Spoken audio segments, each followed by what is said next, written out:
Hello friends, I'm Abby and today I'm talking about my haul from the month of November and my TBR for the month of December. I will start off with my book of the month choices for the month of November. And so my main choice for the month was These Violent Delights by Chloe Gong. This is a Romeo and Juliet retelling set in the 1920s in Shanghai, where a pandemic is sweeping through and is causing people to rip out their throats. There are two rivaling gangs. There is the Scarlet Gang and the White Rose Gang, maybe, the White Flower Gang. But these two gangs are rivals, and the heirs of the rival gangs are Juliet and Roma. Of course, it's Romeo and Juliet retelling, so if you know the story, you have some idea of what might happen, but I've heard it's fantastic. It is a YA fantasy, and I cannot wait. Then I got one add-on book for my book of the month, and I got Beasts of Extraordinary Circumstance by Ruth Emmy Lang. And this is kind of a magical realism story. I've heard it feels like being read a fairy tale. It is a collection of stories about a boy named Waylon Gray, I believe, and overall about his powers that he has, because he is a special boy and he's born with these powers that he doesn't quite understand, and he meets and saves a girl named Mary when they're 11, and that kind of spurns a relationship that continues on throughout their lives. So I'm very excited to read it. The author of this lives in Columbus, Ohio, which is really cool, not far from me, and I think that it's going to be the perfect magic wintry story. It has a Raised by Wolves story. It has, saving a town from natural disaster story in it. I think it's gonna be so good. I cannot wait. I think it'll be unlike anything I've read before. Next, for my Amazon First Reads choice, I chose a book called Memories in the Drift by Melissa Payne, and I did read this in the month of November and I loved it. So I bought a physical copy. Also, I love this cover. I think it's gorgeous and perfect for wintertime.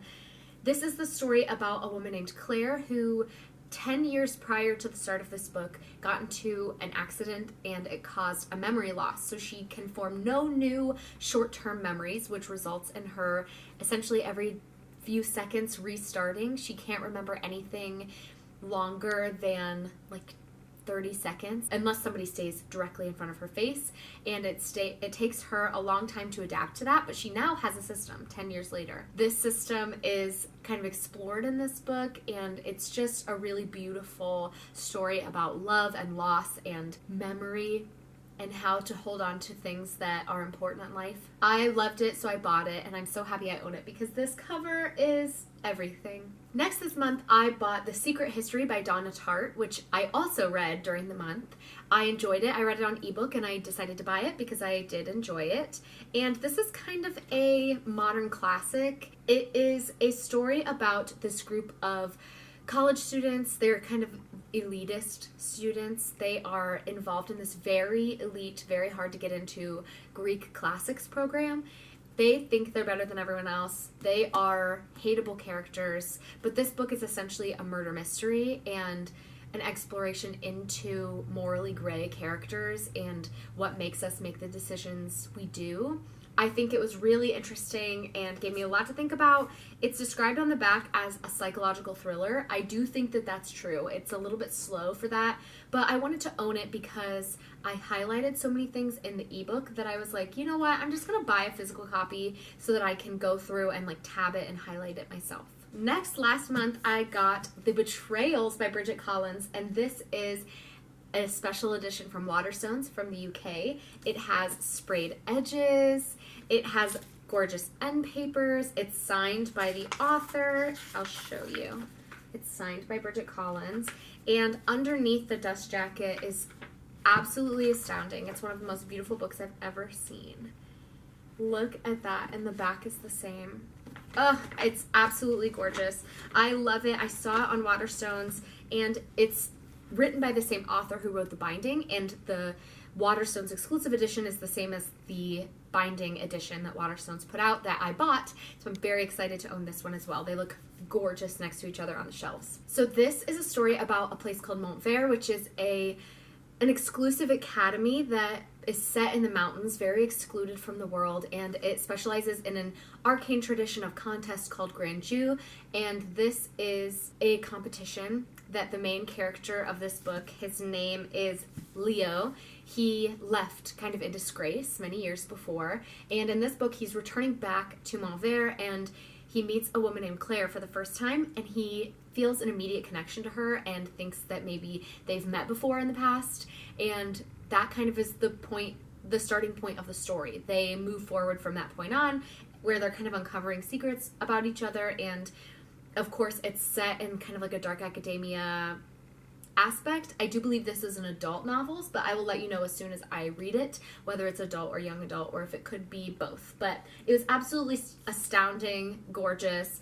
I had to own it, and so I just bought it. I didn't really look too much into what it was about once I saw that it looked like a topic I would be interested in. Next this month, I picked up Fable by Adrienne Young, and this is a young adult fantasy story that is centering around pirates and being out on the open ocean. And there's a young woman named Fable who I believe is a 17-year-old girl who's been abandoned by her father, and now she's kind of on her own and is trying to get off of this island with the help of a local trader boy. I've heard fantastic things about it. I've only heard good things, really, and I think this cover again is absolutely gorgeous.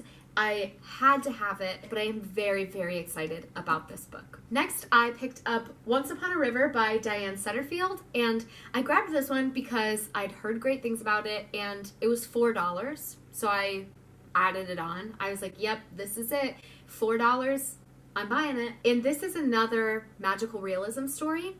It's about this little village on the edge of the Thames River, and one night these villagers or these travelers come in with the lifeless body of a young girl, and within minutes she takes a breath and wakes back up. And so they are kind of deliberating whether it's magic that brought her back to life or science and the connection between them. I think that it's going to be a super magical and in-depth connection of like science and magic and life and death and all of those wonderful things. And I think it's going to read like a fairy tale because it is told, the synopsis is told like a fairy tale.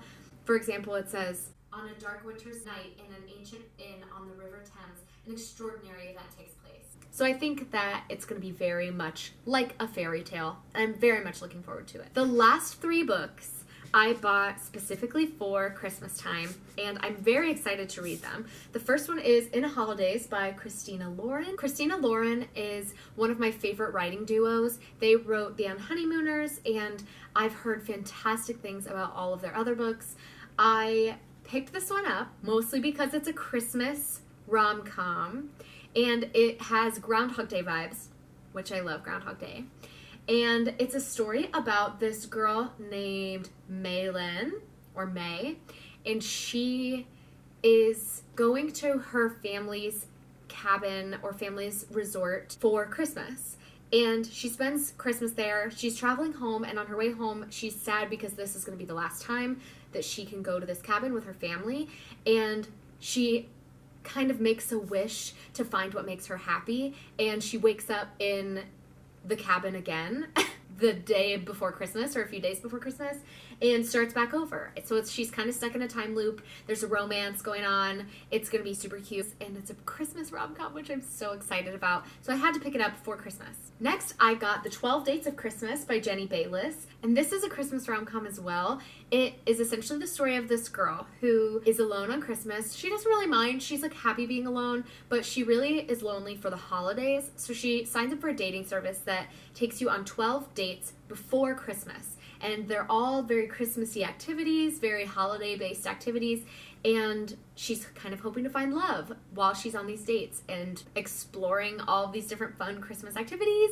I hear that it's super good and so cute. I'm very excited to read this one as well. And this next one I saw in a video that was the #1 book to read if you're a fan of Gilmore Girls, which I am, and that was The City Baker's Guide to Country Living by Louise Miller.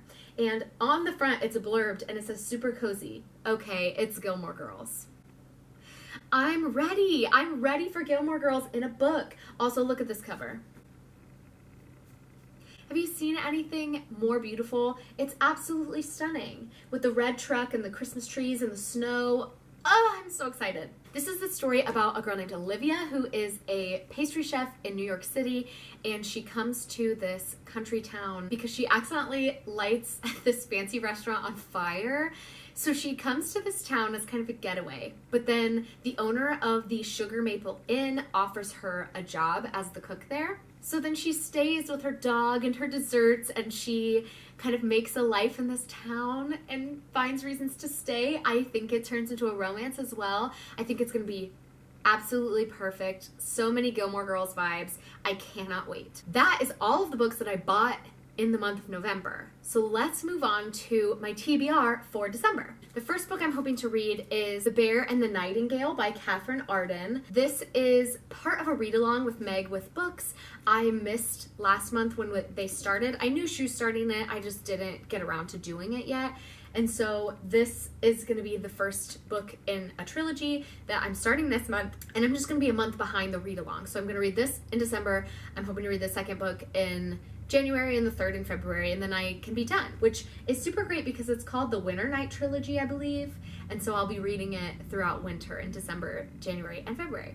Cannot wait. I don't really know anything about this, and I'm not going to read the synopsis or try to give you any more information than what I do have, because with fantasy, I think this is adult fantasy, especially with adult fantasy, I like to go in a little bit blind because I like to live in the world and like enjoy it as it's growing. What I do know about it is that it's a fantasy set in Russia. There is magic. There's a lot of descriptive atmospheric elements because it is set in wintertime and it's super cold. And so I'm looking forward to that, reading that in winter, because I did read a book called Spinning Silver by Naomi Novik, and it's an adult fantasy. And I said I wish I had read that in winter because I wanted a nice cold fantasy to read. And I think this is going to be the perfect one. The next book I hope to read in December is She Regrets Nothing by Andrea Dunlop. I was sent this in a giveaway package that I won from the author. She sent all 3 of my books. I mentioned it in a previous haul, and I'm so excited about it. This book my friend Mackenzie picked for our real life book club, and I'm very excited to get into it. It's kind of a murder mystery, family drama, Kardashians meets Gossip Girl kind of vibe. I'm excited to get into it. It's about a girl who is orphaned. She's an adult, but she's orphaned, and so she goes to New York to live with her family, her extended cousins who end up being super rich, and open her eyes to this new life. A whole bunch of drama ensues. I can't wait! Another book I hope to read this month is Atomic Love by Jenny Fields. This is a love story, but also a story about spies and FBI agents. Chicago, the Cold War, 1950s. The vibes are immaculate. I think it'll be exactly what I want for this time of year, where it's like a strong female scientist falling in love with an FBI agent and a war's going on. But I think it will be everything I'm looking for this time of year, where I have a perfect mix of like cold fantasy and romances, and then this is kind of an oddball thrown in to add a little variety to what I'm reading. Another book I'm hoping to get to this month is Romanov by Nadine Brands. This is an Anastasia retelling, which I loved the movie Anastasia as a kid, so I'm eager to get into this. I do believe it is a young adult fantasy. I've been loving those lately. I'm hoping that I love this one just as much. I love this cover. It's everything. I think it's a forbidden romance trope. I think it's a fake dying trope. We'll see. I'm very eager. I'm also hoping to read These Violent Delights sometime this month, in addition to Beasts of Extraordinary Circumstance, which I just talked about in my haul from last month. I also hope to get to Once Upon a River, which I just talked about. I think this would be perfect for wintertime, and I'm hoping to get to it.